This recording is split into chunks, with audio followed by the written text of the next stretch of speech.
serious drug dealers of Reddit. Have you ever called Child Protective Services on a client? If so, what's the story? I pulled up to this woman's house. I was 19 at the time. She was a regular and often asked if I had any coke. I was strictly a marijuana dealer. When I walked into her house, she had 2 babies, twins. Female dealer here. When I asked to use the bathroom, she said she didn't have running water due to money issues. There was a 5-gallon bucket in the bathroom to pee and poop in. This bucket was extremely full, not to mention the overflowing trash cans and tied off trash bags in the living room. I couldn't believe how gross her house was. I panicked. I called CPS and told them I was a family friend. I drove my car down the road a little and waited for the cops to show up. I watched them pull the woman out to the house in cuffs. She turned out to have heroin in her house. I still wonder about those twins today. Not sure if this counts, but in the late 1990s, I used to sell reefer part-time while I was in college. One of my regular customers turned his sister onto me. She called for a delivery. No big deal. I went there one time. She had 3 little kids, like a couple toddlers and an infant. Her house was full of cockroaches. I was disgusted. I called CPS. Not because of the drugs and babies, but because of how fucking filthy that house was. It caused a lot of problems for her and her boyfriend. They were in the system for a long time. Not sure how it all turned out. But, that woman. I used to sell weed, X, and K around 20 years back, and I had a regular that would come to see me like clockwork every weekend. He seemed like an okay guy, excluding the drugs of course, but I can't really criticize here, because I was a dealer, and after a while his pickups turned into 5-minute chats, and then to 30-minute stays. During a convo he let slip that he had a son, a toddler, and that he looked after him every weekend, and that when he was at my joint picking up his kid was in the car, the kid was in the back seat. He had a high-ace minivan windowless the whole time. And not only that, but because he didn't want to share his single bed with his kid and risk getting it urinated in, he made his kid sleep in the van outside. But it's okay, because it was locked and parked in the backyard, so the kid was safe. As soon as he let it slip, he was done as a customer. I told him to go and never come back on the threat of a severe beating.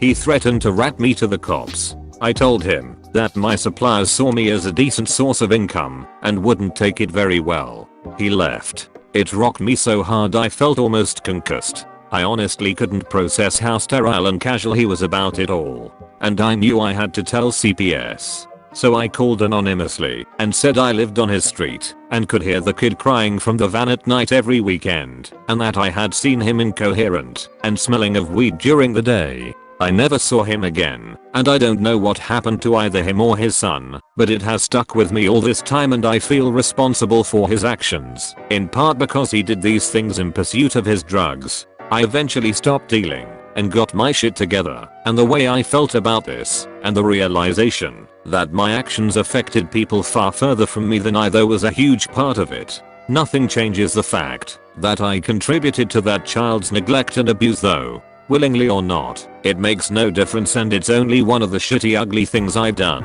that I have to live with. So, I'm only posting because I have been clean and sober for 3.5 years now, and anything I say I have already been convicted for, and I've officially finished all of my legal issues. I have never officially called Child and Family Services, but I had this one mother who used to constantly call me for meth. And I had never been to her house before. I was a bit of a sketchbag and didn't trust anybody, but after a few months I built a relationship with her where I felt at ease going to her house. When I went to go drop some off, it was child tax day. I never knew she was a mother, normally not an issue for me. I could not care less. I walked into the house and the smell was unbelievable. Cigarettes, sweat, shit and piss. There was broken glass on the floor, 12-inch burn circles on the floor, poop on the floors. The TV was smashed, the bathroom door was literally torn off, and in the hallway, I have seen a little toddler that was walking around with no diaper on. He had his own poop all over him. He was so malnourished he was grey. The mother came to give me her money and I took the bag of meth I had, put it in my pocket, and I told her to buy some diapers for her kid. I told her that she would have to find her dope somewhere else, and walked away. A good friend of mine who had always tried to help me out was a social worker, and I told her who she was and where she lived and gave her some details so she could make a final decision. I'll always remember that kid. The last I heard he had been taken away and the mother was in jail. I wish him the best of luck in this cruel world. I did many years ago. When I pushed, I did not deal in hard drugs, only THC, MDMA, psychedelics. While I was at this woman's house, because she was not only a client, but also a girlfriend of one of my best friends, so I was there often enough to see him.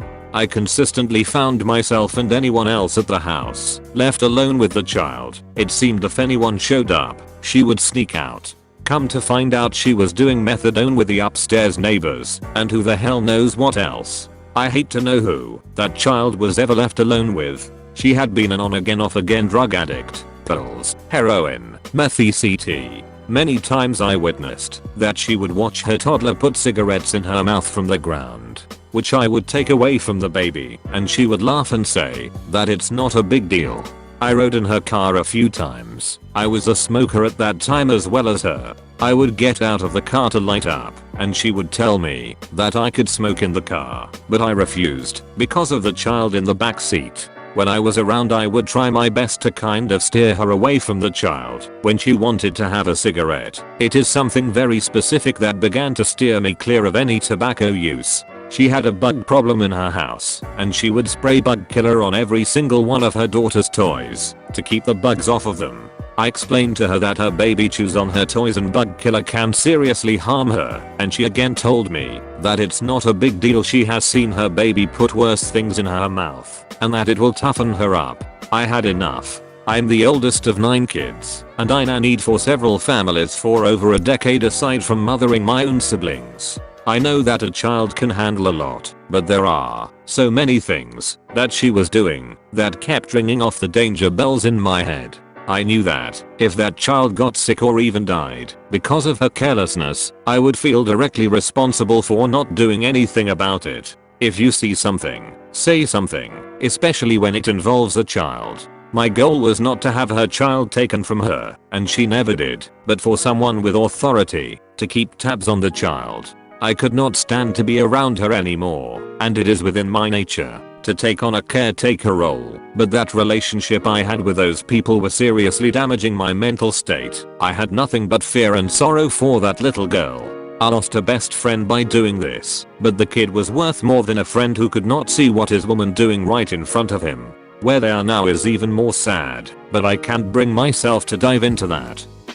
JFC. I totally understand your caretaker role comment though. I contemplated kidnapping once, like I was really gonna take this baby because his mother couldn't handle it. I was going through my head like I can pull this off. I didn't know I was pregnant style, lol. But basically I went to a birthday party for my friend's daughter. His sister dropped off her 3-week-old son so she could go get heroin. It was January in Michigan. He had on only a dirty diaper and one of those thin baby blankets they give you at the hospital. She didn't bring a diaper bag or any extra stuff. Luckily I had diapers for my daughter. They were huge though, because at that time she was already in like 4s. But yeah, ended up leaving my can of formula and just grabbing a new one on the way home. He was taken from her not long after and placed with a foster family. I'm devastated because, like I said, I would just taken him. She's still doing heroin. This was 5 years ago. I used to deal way back when I was a hot mess in an extremely abusive relationship. I called CPS on not only one person, but 6. The one that sticks with me most though, not only because of the severity, but because I called twice, was this couple who used to pick up from me at a laundromat, and we ended up seeing each other often enough I felt okay to go to their place. I was so fucking floored when I stepped through that door. I kid you not, they had taken up all the carpeting in the house and had torn down the walls to get at the copper wiring and pipes. They had no electricity or running water. There was nothing in that house except for some sleeping bags in what used to be the living room. And then I noticed a nest of blankets with bright blue eyes peering at me over the pile, and realized that there was a toddler and a small child no more than 5. Until this point, I had never seen nor heard them talk about having kids. The poor kids were filthy and obviously malnourished. The house stunk of meth so badly I gagged. I couldn't believe it. I guess the look of shock was super apparent on my face because the dad said they were squatting and introduced me to their kids. I made some small talk and then left. The phone was ringing for CPS. Before I closed my car door, I gave them the address and let them know the conditions of the home, and they were squatting with 2 small children. Gave the names of the parents as I knew them, and the names of the kids. They ended up going to jail for the squatting and the kids went to live with a relative. They ended up contacting me back to sell to them after they were bailed out of jail and I never responded. However, the guy I was with at the time ended up selling to them and they were living in a field in a tent with the kids. I got into a huge fight with my boyfriend over it and was so disgusted he still sold to them. I ended up calling CPS on them again. From what I heard from other people that knew them, the kids were taken permanently after that, and about a year later the mom ended up going to prison for attempted murder and the dad went to prison for check fraud some weeks after that. Former dealer here. It's been many years now, but I sold crack, heroin, pills, cocaine as a teenager. I once had a lady come in the trap house with a newborn.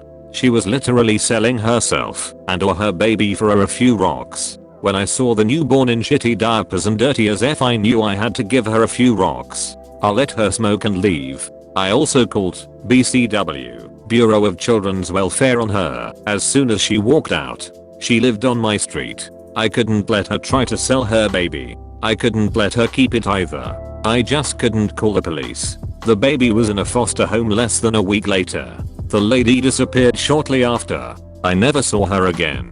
I hope she never got the baby back. She was a real piece of S.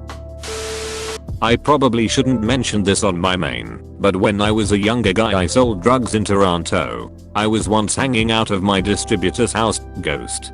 Ghost was a scary MF, and I was a skinny white oil brat messing about in a world I had no part in, but he sort of became my friend and we'd hang out and smoke, and talk all the time. In between shakes I would help him on. Anyways, one day this crackhead shows up at the garage begging Ghost to sell her some gear, coke, to cook, and wearing a bunch of suspiciously baggy stuff. Now this is a man I've seen hold a gun to a guy's neck at point blank range. I've also been with him when he repod some baked college kid's giant ass TV off his wall while he and his roommates were made to sit on the floor like children and get lectured on how lucky they were that they weren't just getting jumped. Guy just owed him like $100 for weed, but then he went and bought this TV. Ghost wasn't someone I would have considered a good guy by any stretch of the term, but I was chopping for him and I appreciated having a boss / buddy that was a hard but in that world, because like I said, I didn't belong, so I needed someone like him.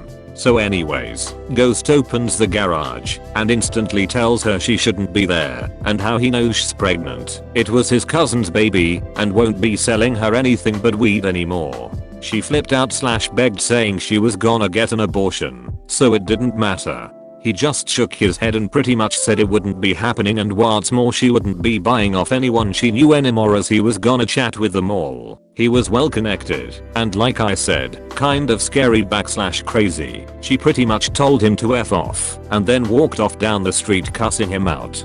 Ghost shakes his head, gets up, pulls out his phone and starts making phone calls for like an hour explaining how if he catches anyone selling to his cousin's baby mama anything other than weed he'd put them in the ground for making his baby cousin a crack baby. Literally everyone agreed not to sell to her and he hung up.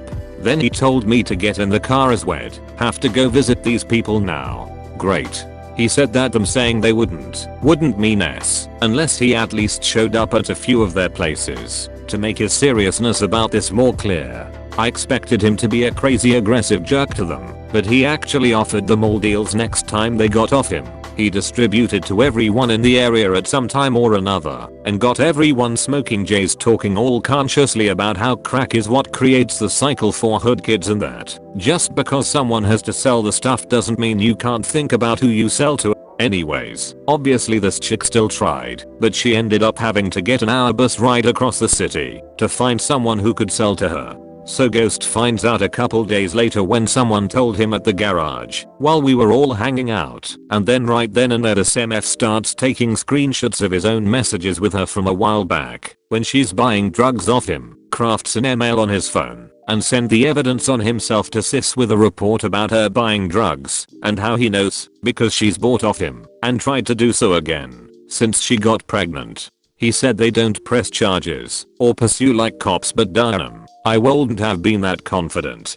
Guy threw himself under the bus to make sure her report was properly followed. Anyways, I've been gone for years and years now, but I still have Ghost on FB, and he's not only not a dealer no more, he started a record company and legal weed business, but he's constantly posting pictures hanging out with his baby cousin in the studio, and the mom's even in some of the photos, and I can't guarantee, but she looks not only clean, but downright healthy and well dressed too, so she clearly turned things around. Dan now has this deep friendship with Ghost, as well as the baby has a father figure. Ghost's cousin dipped. I also know Ghost quit selling shortly after that report and transitioned to legitimate business as he got heated out and thought he was the focus of an investigation due to unmarked cars outside his house a bunch of times after this, which I suspect is from the report, and that Sis did in fact hand the evidence onto the police. It was the single most unexpectedly commendable act I've ever witnessed. TL. Doctor, drug dealer / distributor threw himself under a bus and dedicated himself to stopping a pregnant chick from buying crack off people. This is a sad story, but I'll tell it anyways, because it was the past. There have been so many stories, but this one takes the cake. It's the reason I stopped selling and turned my life around. I must have been 16 or 17 at the time. I was in high school, also had a part-time job at Dairy Queen, and on top school and regular job, I was selling crack and heroin.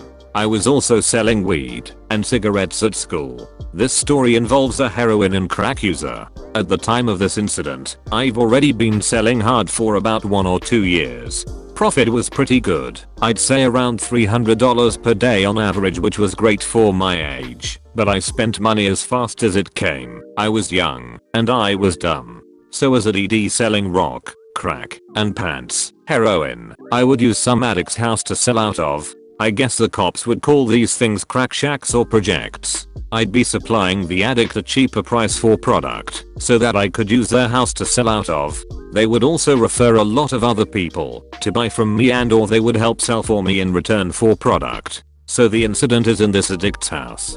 He, about 50-year-old man, has a girlfriend / partner or something like that. The girlfriend had a little boy, maybe the age of 3/4/5. At the time I didn't know how to tell how old a kid was. I didn't ask either, because I was ashamed of myself for not preventing his mother from using. This kid though, I felt like he was my little brother in some way. I would cook for him when he was hungry, and his mom was always too messed up to do anything. One day, I go to work at the shack. It was a regular day. I get into the house, get my products ready, weigh out the stuff and bag them up. Knock on the bedroom door of the guy, homeowner. I see him sleeping. His girlfriend is also on the couch sleeping because she is always high and messed up. The kid is just sitting there watching TV. I make him some macaroni and cheese. Now I gotta wake up the guy because I need an update on what products he's moved the day before. So I go in his room. I see his eyes were still open. White foam all over him like has overdosed. It's normal for me to see overdoses, but this was beyond an overdose. He's been overdosed for too long, which means he's dead. He was probably overdosed for at least 10 hours because I could smell it, and he was cold to the touch. His vomit was dried and his eyes were dried. Now I'm in one of the biggest panics I've ever been in.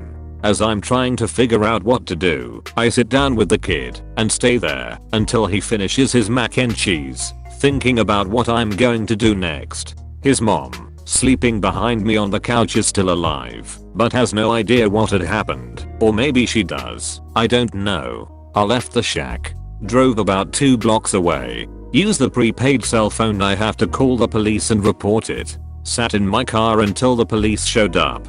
From that day on, I'm anti-hard drugs. I still wonder about the little kid. He's probably 16 now without a mom. Every time I see the mac and cheese at the supermarket, I get this fed up feeling in my gut. And for the guy that died, I know I didn't kill him. I've accepted that. But could he have lived longer if I was never in his life? His life story was pretty amazing. He did cool things when he was young. He got into drugs when his mom passed away. He didn't have a dad though. One tip for anyone reading this: never judge a person on where they are in life, even if they are crackheads as many people would say. Some people go through the most brutal situations and have no love and support to get on their feet. I'm glad I was able to be the man's friend before he died, and I know I treated the kid as a big brother/father, and I hope he remembers that part. Good for you on turning your life around. I'm hoping that my daughter will finally learn her lesson. Been busted 2 times for selling drugs and currently serving 5 years in prison. What I'll never understand is why she felt the need to be a dealer. Roof over her head, free college education, and 5 months before her arrest bought her a new car as an early graduation present. I've been left devastated, in therapy and on antidepressants. I wish you all the best and happy you're no longer leading that lifestyle. Thanks for watching. Please make sure to like, comment, subscribe, and watch more of my videos for the best stories in all of Reddit to beat you out of the budget of an algorithm.